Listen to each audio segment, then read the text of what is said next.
Good morning, everyone, and welcome to day 3 of our quarantine. Hope everybody is doing well, staying sane, stocked up on toilet paper. We all know that's a necessity. Today, I wanted to come on and just talk a little bit about how you can manage your nutrition while you are home and potentially stressed, potentially bored. I know I have a lot of clients, and I myself am also a stress eater and a boredom eater, especially when it gets to be later in the evening. So I figured that today I would come on to kind of talk to you a little bit of how we can develop some habits that are more conducive to this new environment that we're put in, this new schedule, this new routine. Any kind of upset like that is going to take a little bit of time and practice to, make things work for you. So be patient with yourself during this odd, strange period of time. And just kind of follow some of these tips that I find really helpful for just kind of distracting myself and getting myself to be a little more mindful about my nutrition choices while I'm home all day. So number one, this should come pretty obvious to y'all, but stocking up on healthy foods and snacks is going to be a lifesaver for you. I have chopped up veggies in my fridge right now. I have lots of good protein sources that are already cooked, like chicken breasts. I have some steak in there. I have deli turkey meat. I have protein powder around to make a quick shake if I want one. I'm looking primarily at things that are going to keep me full for a longer period of time. So things that are, higher in fiber, higher in protein are going to be more satiating for me. And better since I'm not necessarily as active as I usually am. So making sure that you're prioritizing the protein and, trying to have some lower calorie choices around is going to be a good payoff for you in managing your weight. And make sure that your food choices are prepped for you. You're going to be much more likely to reach for those vegetables if they're already sliced, as opposed to a whole bell pepper in there, or celery that you need to clean and everything before you take and snack on it. You're going to be more tempted to open a bag of chips instead if you want to have a crunch as opposed to veggies. So make sure that when you get these foods that you are prepping them ahead of time, and that way it's just a matter of grab and go. Convenience is no longer an option there.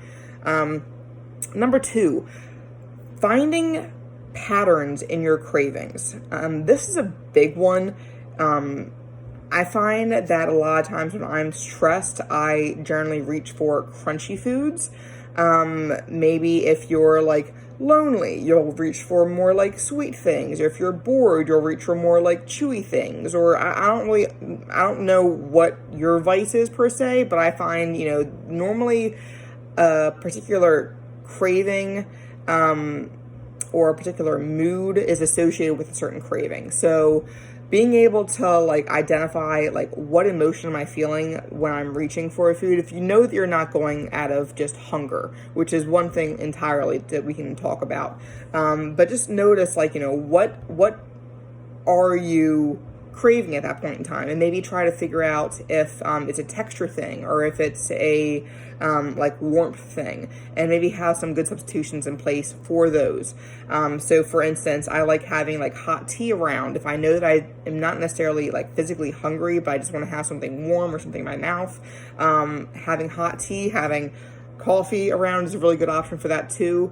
If I want to have something crunchy, guys, I'm notorious for just opening up a container of nuts and sitting there and just eating all the nuts in one setting. And let me tell you what, that's a calorie bomb. Even though nuts are great in protein and fiber and healthy fats and whatnot, calories still add up at the end of the day. So instead of maybe having, a cup and a half of nuts, I'll have a big salad in the fridge, and that's going to satisfy that crunch that I want, as opposed to, having 600 calories worth of nuts. So just a little, example there for you. Number 3. So for a lot of you, you're working remotely, and the kitchen is like the central portion of the house. Everybody gathers there. It's also one of the biggest temptations if you're working in close proximity to your kitchen, to your fridge.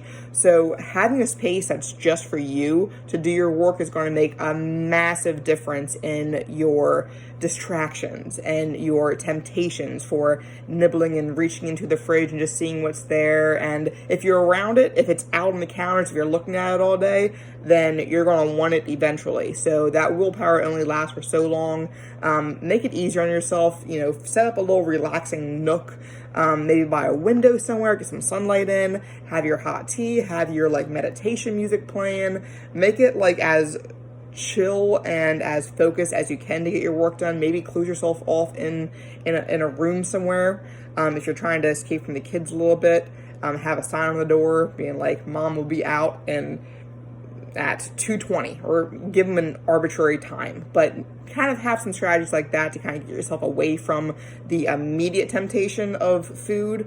And again, having water nearby, having other things that can take your mind off of what's in the kitchen. That's going to be helpful. So number 3, managing the stress, like I said, having your hot tea.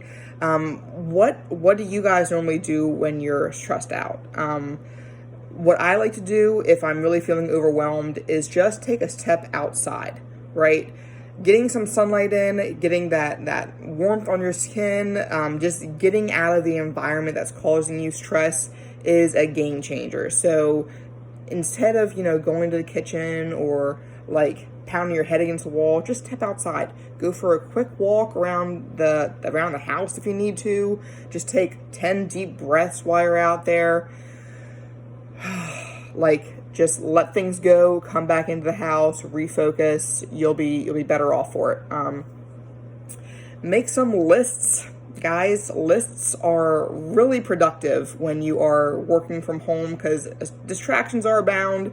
You don't know what you're going to get pulled into. You don't know how long.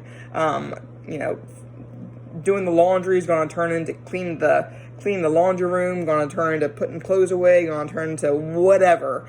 Make lists and prioritize your most important task of the day first, okay? It takes a lot of willpower in order for you to do that one thing that you need to do that you might not necessarily want to do. Maybe that's a workout for you. Maybe that's taxes. I don't necessarily know what it is in your world, but make a list, organizing it from most important to least important. Follow that list, scratch it off. It makes a massive difference in how productive you feel at the end of the day. So maybe consider implementing something like that into your daily schedule. Lastly, if guys, we're all a little lonely, we're all a little bored.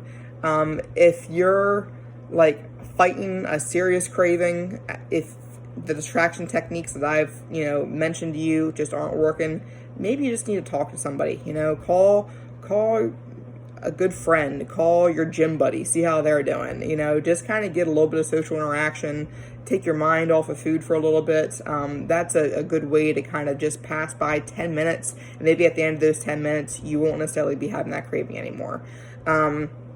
Walk around as much as you can. My Fitbit's going off all the time, telling me, hey, Tessa, you're not moving anymore. I know. So, listen to your Fitbit, guys. Get up and get 100 steps in every half an hour or so, and you'll make up some of the difference that you might not have had you not just gotten up and moved. Go up and down the stairs. Take, again, a walk around the house. That's going to help you out. And last bonus for you guys, meditation, if you are into that kind of thing, would be an extremely positive mental shift and everything going into this really, really strange time we're living in right now. So even 5 minutes at the beginning of the day really sets your brain just more optimized to tackle what the day throws at you. You'll be in a better mind space. If you need to have any apps or anything for that, the Calm app is a really good one. Headspace is a good one. If you want to have any like guided meditations, I can send some of those your way as well. But that's my tips for the day, guys. Let me know if any of these resonate with you. Let me know what tips that you found really helpful for working at home, managing those distractions, those cravings. And I'm going to leave it at there. So hope y'all are managing well. And again, we're in this together. So keep on keeping on and stay hydrated. Balance out that coffee with some water. All right. Take care.